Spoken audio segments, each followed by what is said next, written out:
Thank you for watching QTV. With the news, my name is Diana SUMBWE. We take a look at stories making headlines.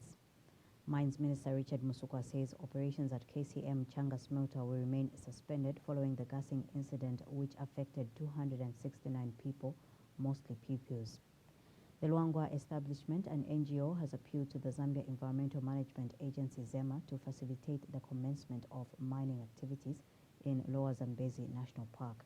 And government has been urged to clear the over 300 million arrears owed to agro-dealers for the input to enable them save farmers efficiently. Now the news in detail. Minister of Mines and Minerals Development Richard Musukwa says operations at KCM Changa Smelter in Chingola will remain suspended until full investigations into the gassing incident are completed and remedial measures are put in place.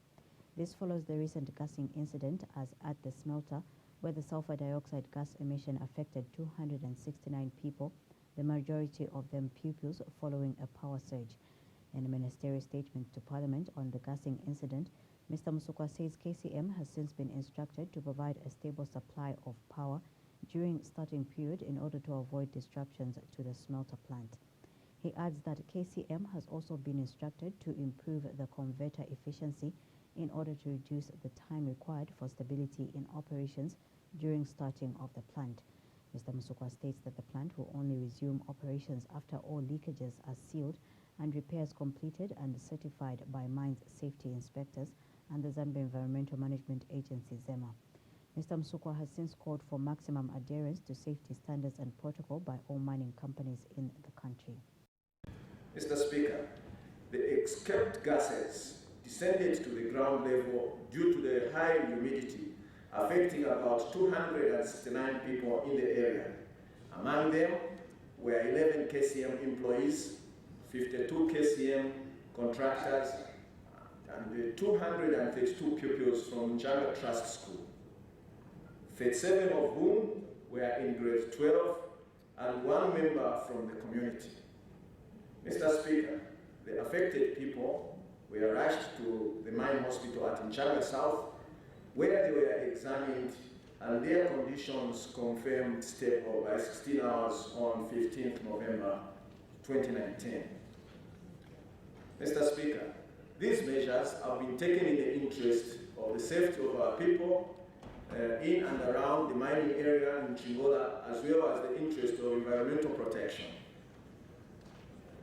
Accidents in the process of mining are undesirable because they are a cost to both government and the company, and indeed a negative impact on the environment. In this regard, government will ensure that mining companies subscribe to the most comprehensive and robust safety standards accepted globally. The Luangwa establishment, a non-governmental organization that looks into the plight of the people of Luangwa district, has appealed to the Zambia Environmental Management Agency ZEMA to make available necessary documents to facilitate the commencement of mining activities in the Lower Zambezi National Park.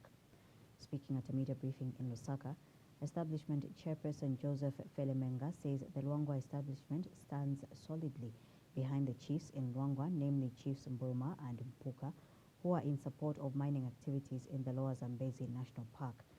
Mr. Felemenga says this will help emancipate the people of Luangwa and surrounding areas from poverty.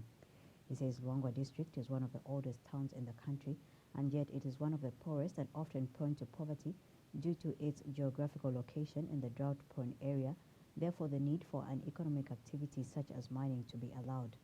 Mr. Felemenga states that allowing mining activities in the area will see the creation of jobs for the locals, which will in turn contribute immensely to growth of the economy. He adds that the mining activities in the area will not affect the river source, wildlife and tourism at the Lower Zambezi National Park, and which has a land area of 4,092 square kilometers, of which only 11.5 square kilometers will be occupied for mining activities.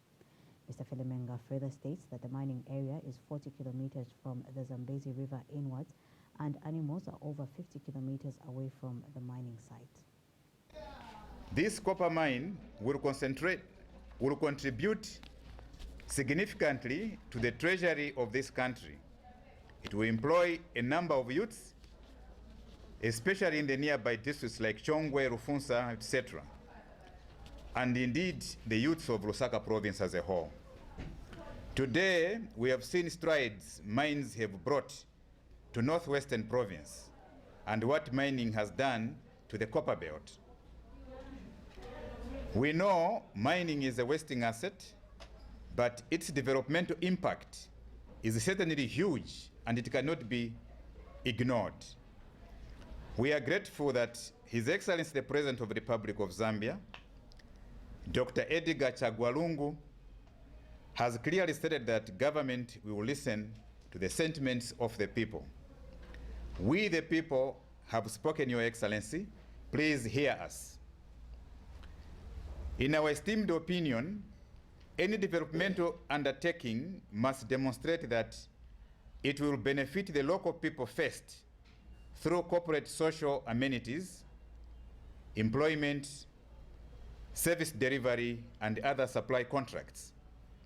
On the other hand, we are cognizant of the contributions of the tourism sector to our economy. However, 50 years after independence, there is no tourism office or post in Ruangwa that can be talked about. As Ruangwa establishment, we strongly recommend that we take the mining route and pray that the authorities will cooperate with the investor who in turn shall actualize our dreams and aspirations. The Bankers Association of Zambia BAZ says the announced increase in the monetary policy rate by the Bank of Zambia from 10.25% to 11.50% will automatically result in an increase in interest rates by 125 basis points for all monetary policy linked credit facilities. In a statement, BAZ Chief Executive Officer Leonard Mwanza says customers are therefore advised to take note of the notifications from the various banks and make their own informed and independent decision to either increase their repayments or loan tenure. Mr. Mwanza says in line with the increase in the cost of funds on the interbank as well as the open market, BAZ anticipates that interest rates will remain elevated and that borrowers and the general public are therefore urged to contact their bankers to agree on the most cost-effective option of managing the increase in interest rates. And Mr. Mwanza says BAZ urges government to accelerate the dismantling of arrears and avoid the accumulation of new arrears in order to spur growth and stability. He says the association recognizes the efforts by government to contain the fiscal challenges and while focusing on debt service issues for both foreign and local debt. Mr. Mwanza says BAZ therefore appeals to government to reduce the stock arrears on third-party recoveries to avoid heightening the deterioration of non-performing loans, which may lead to assets erosion and reducing capacity to lend on. Meanwhile, the association has described as a positive sign the increase in gross international reserves by $100 million United States dollars in the third quarter from 1.4 billion United States dollars end June 2019 to 1.5 billion United States dollars end September 2019, representing 1.8 months of import cover. It notes that if consistently applied, despite the external debt service cost, could help the country in improving its gross international reserves to within the 2020 budget target of 2.5 months of import cover. The Civil Society Scaling Up Nutrition CSO Sun Alliance has urged government to clear the over 300 million kwacha arrears owed to agro-dealers for the imports to enable them save farmers efficiently. CSO Sun Country Coordinator Matthews Mahoro says the alliance has received reports that some beneficiaries of the Farmer Import Support Program in Lusaka and southern provinces, among others, are facing challenges redeeming their input despite paying the 400 kwacha contribution because agro-dealers are refusing to give them inputs owing to government's failure to clear their arrears. Mr. Mahuru says that the reported refusal by agro-dealers to enable farmers redeem their inputs is unfortunate and needs to be resolved urgently, especially that 90% of the farming inputs have been distributed countrywide for the 2019-2020 farming season. He notes that paying agro-dealers is critical in ensuring the smooth distribution of farming inputs to farmers, hence the need for government to either clear the debt owed to agro-dealers or engage them in order to clear the differences if there is no money to pay them at the moment. Mr. Mahuru has further warned that failure by farmers to redeem their inputs on time will affect crop production and impact negatively on food security at both national and household levels. Scaling Up Nutrition Alliance, we're concerned that the failure by government through the Ministry of Agriculture to deal with the current challenges that are faced with agro-dealers, and in this case I'm talking about the monies that the agro-dealers are demanding, is likely to increase food insecurity in 2020. The country has started receiving good rain, but just the failure by farmers to access farming inputs, despite government having distributed over 90% of the farming inputs, will make it hard for the country to come out of this hunger situation that we've seen in 2019. So we are urging government, and we strongly urge government to really deal with this issue and ensure that farmers can start accessing farming inputs. All People's Congress APC President Nason Musoni has urged the SADC grouping to call for restraint and respect for democracy and human rights in Zimbabwe. Mr. Musoni says it is unfortunate that the regional grouping tends to adopt the same tried and failed political assurances, thereby missing out on the possibility and opportunity of exploring and finding a lasting political solution in Zimbabwe. He states that the elevated violence and the continued polarization, coupled with the unleashed state violence on defenseless citizens in Zimbabwe, is rather pointing to a bigger problem requiring urgent dialogue and the building of political consequences by all legitimate political leaders in Zimbabwe. Mr. Musoni says it was premature and a wrong political strategy for the PF government, therefore, to champion and call for the lifting of sanctions on Zimbabwe before actually asking for political reforms and the general improvement in the governance style of the country. Mr. Musoni feels vindicated over his earlier assertion that political reforms must come first before the premature advocacy of lifting sanctions on Zimbabwe. Our expectation, and I believe this was also public expectation, that the president should have addressed the immediate needs of our people, merely highlighting challenges faced by small traders, sole traders, the challenges sole traders are facing, is not enough. So we think that this was a missed opportunity for head of state, or for any other head of state, or any other person designated in that office, to address the challenges, the stalemate. Our country is in a stalemate. Our country is at a standstill. Our citizens are expecting tangible, practical solutions, answers to the challenges they are facing. Chinsali Member of Parliament Kalalwe Mukosa has called for the expedition amendment of the Public Procurement Act No. 12 of 2008 in order to remove ambiguities in the provisions that relate to value for money.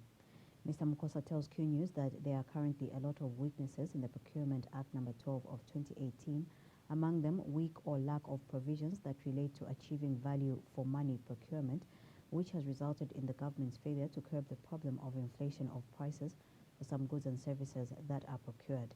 He further notes that concern that the current act does not provide for sufficient punishment for those that misconduct themselves in the procurement process, and some people tend to get goods that are not meeting the expectations of the procurement entity.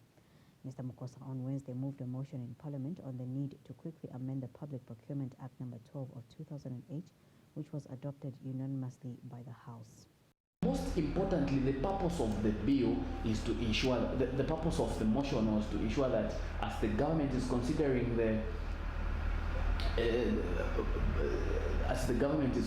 bringing the bill to Parliament, they should put in that bill, provisions that can help the government achieve value for money in its procurements. That is number one, tackle the issue of inflation of prices. Okay.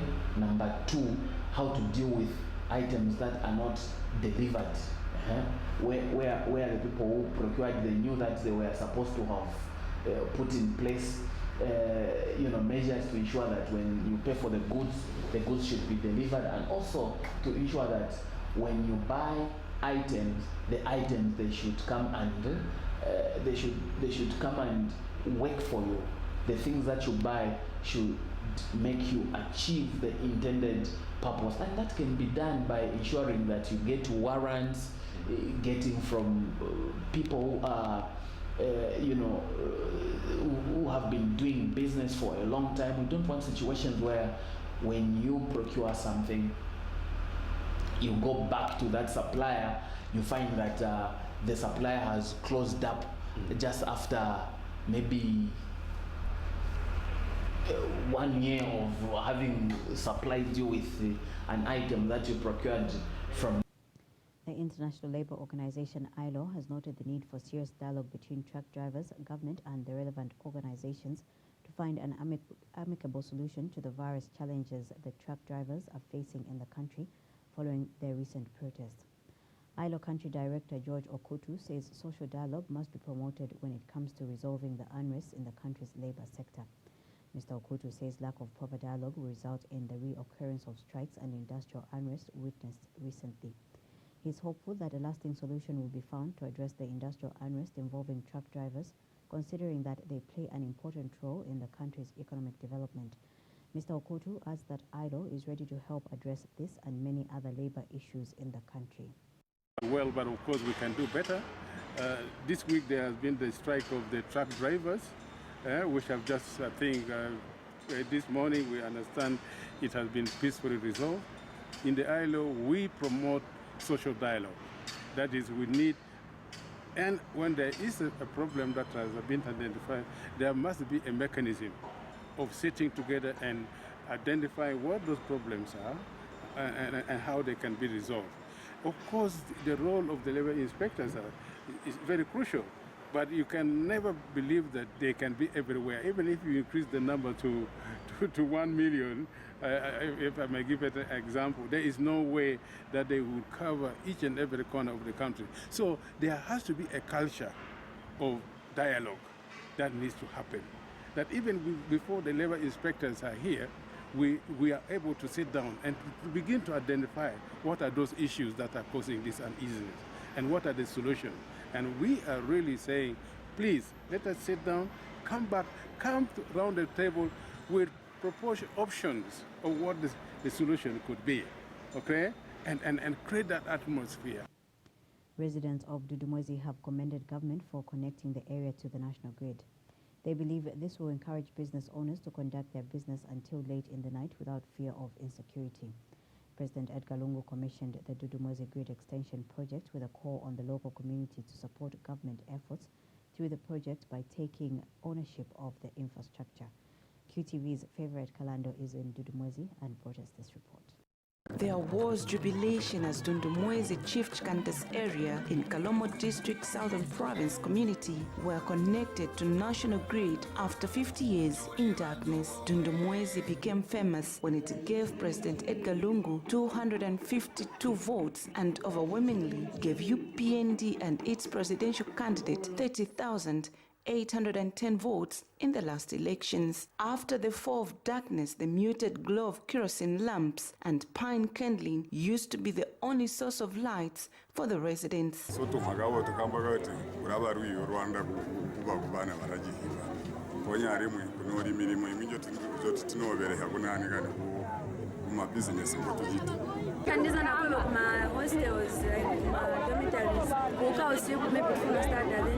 Can be able to wake up at night and start. Thanks to the Rural Electrification Authority program that is revolutionizing the lives of the people here in Dundumwezi. So with the coming of power thinking, my wife, she normally makes some snacks. I think she'll be using now a stove. Okay. Yes, to venture into entrepreneurship. At the commission in the Dundumwezi Grid Extension projects in Kalomo District Southern Province, Energy Minister and Rural Electrification Authority Chief Executive Officer made this appeal.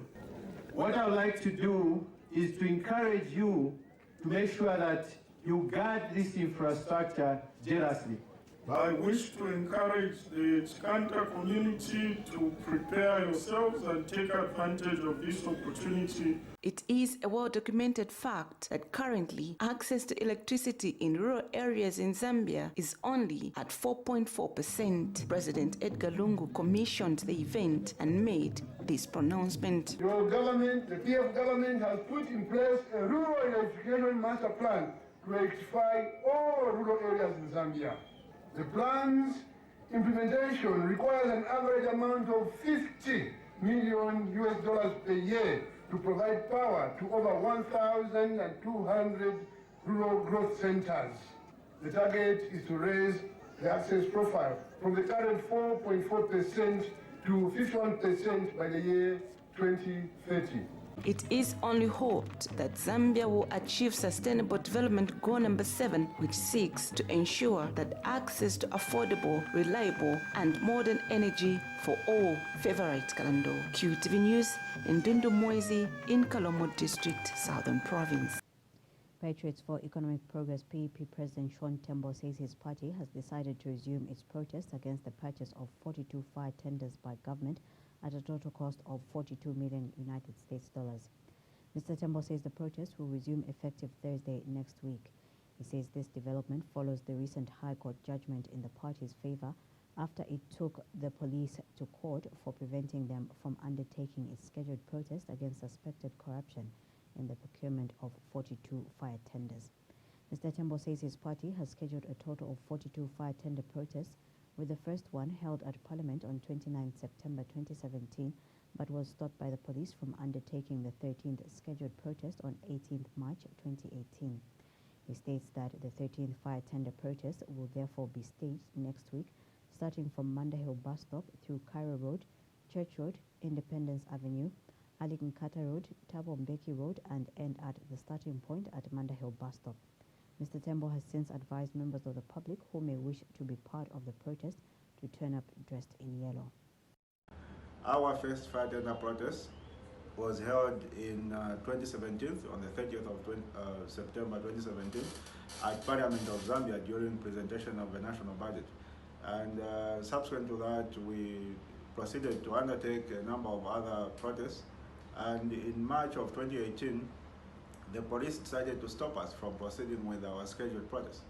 And we decided to take the police to court, and we won. We got a favorable judgment just about a month ago. And subsequent to this favorable judgment, the court basically granted us the authority to proceed with our protest. And it is in this regard that we shall be holding our 12th protest next week. We want to appeal to members of the general public who want to join us to feel free to come and join us. The protest will basically start from Greatest Road at Manda Hill bus stop, and then we'll proceed to Cairo Road and other areas, and then back to Greatest Road.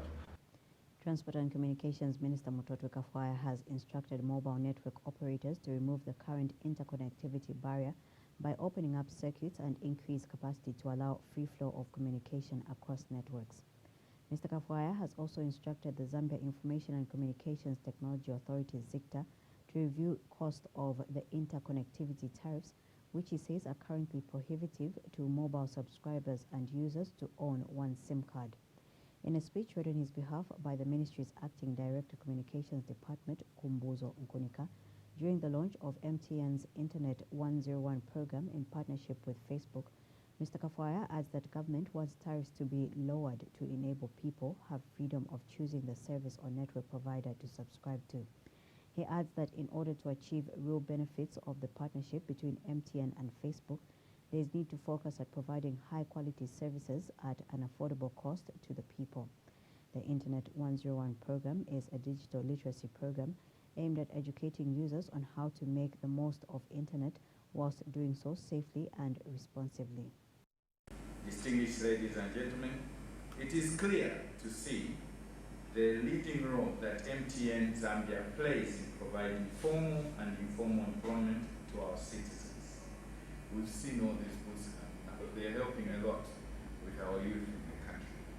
The government of His Excellency Dr. Edgar Lungu is pleased to see corporate entities like MTN Zambia showing commitment to improving the livelihood of the Zambian citizens.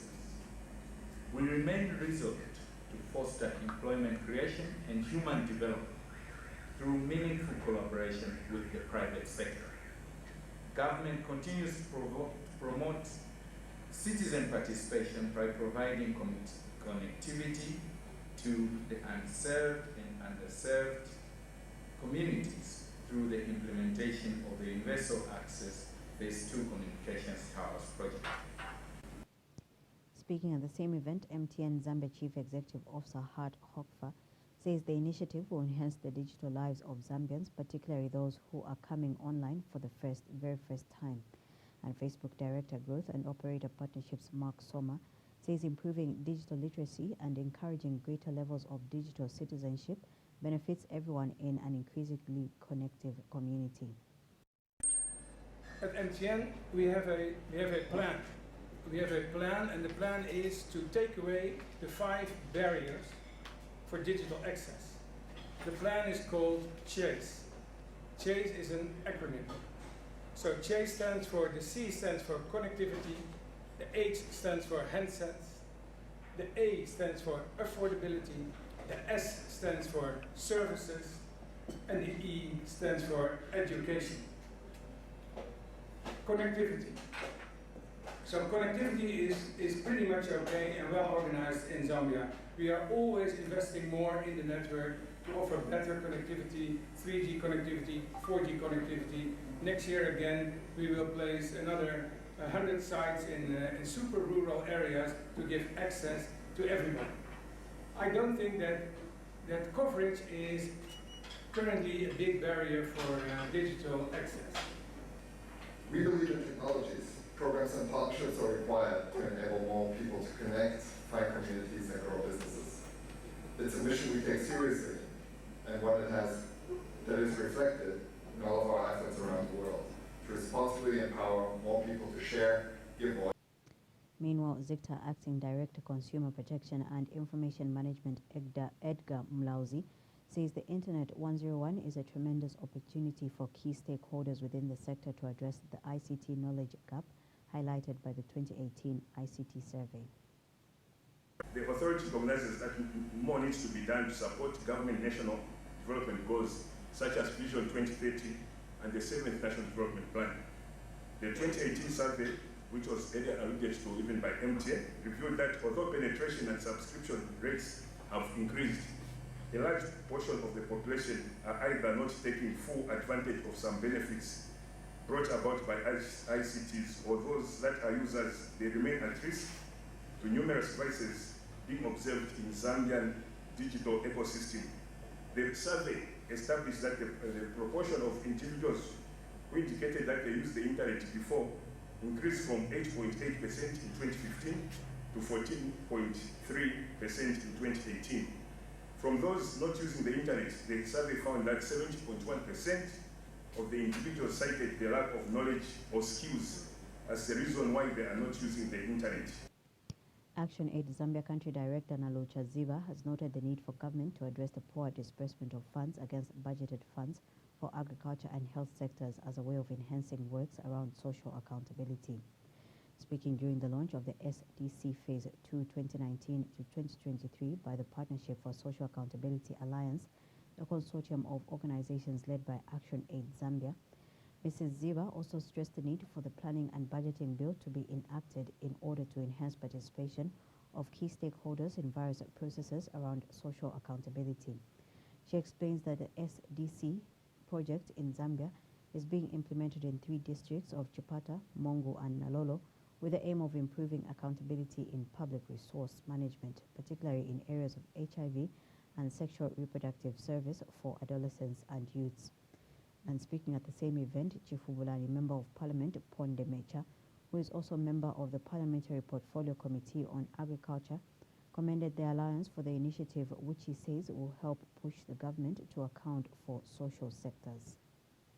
When the government of the Republic of Zambia commits to certain achievements, we don't expect them to be pushed. They just simply have to perform their responsibilities. We have waited for a long time to begin holding our government accountable. This should have been done a long time ago. However, it is never too late.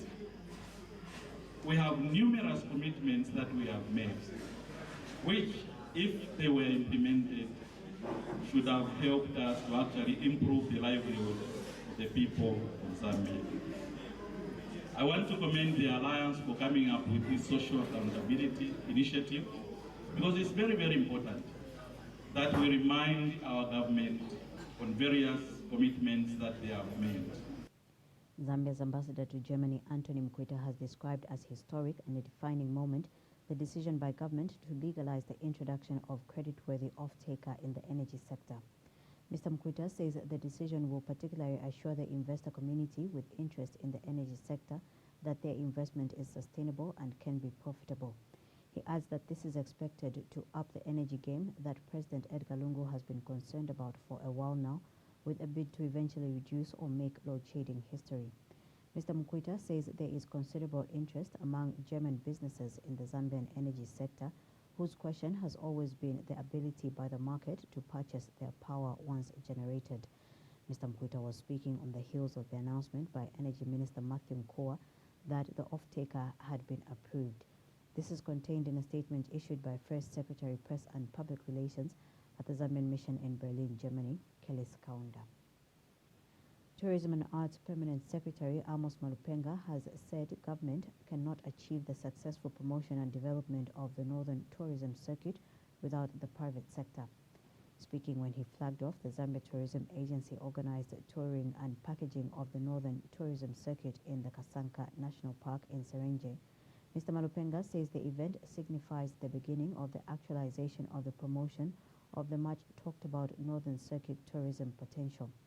He says the annual straw-colored bat migration in the Kasanka National Park is already a good annual product with great potential of attracting many tourists, but that very few people know about it, especially the locals. The Permanent Secretary urged the 18 tour operator that are on a 14-day tour of the circuit to come up with suggestions on how to effectively package the area. And Mr. Malupenga says the Kasanka bat migration is supposed to be the biggest tourism product in the circuit, considering that it is the largest mammal migration in the world. He notes that a lot of Zambians have not been to Kasanka to witness the seasonal tourism product, yet foreign tourists come in and go out quietly. Mr. Malupenga challenged the Zambia Tourism Agency to market and sell the Kasanka product for more people to know so that they can visit and witness the phenomenon and raise the much-needed incomes from tourism. Meanwhile, Kasanka Trust General Manager Richard Peel says deforestation is posing a great threat to the future of the bats in Kasanka. He says the indiscriminate cutting down of trees for commercial farming destroys the feeding habitat of the bats, which depend on masuku and waterberry fruits in the game management where farming is also taking place. To end the news, we take a look at stories making headlines once again. Mines Minister Richard Musuka says operations at KCM Changa Smelter will remain suspended following the gassing incident which affected 269 people, mostly pupils. The Luangwa establishment, an NGO, has appealed to the Zambia Environmental Management Agency, ZEMA, to facilitate the commencement of mining activities in Lower Zambezi National Park. And government has been urged to clear the over 300 million kwacha arrears owed to agro-dealers for the inputs to enable them save farmers efficiently. That item brings us to the end of the news. Thank you for watching.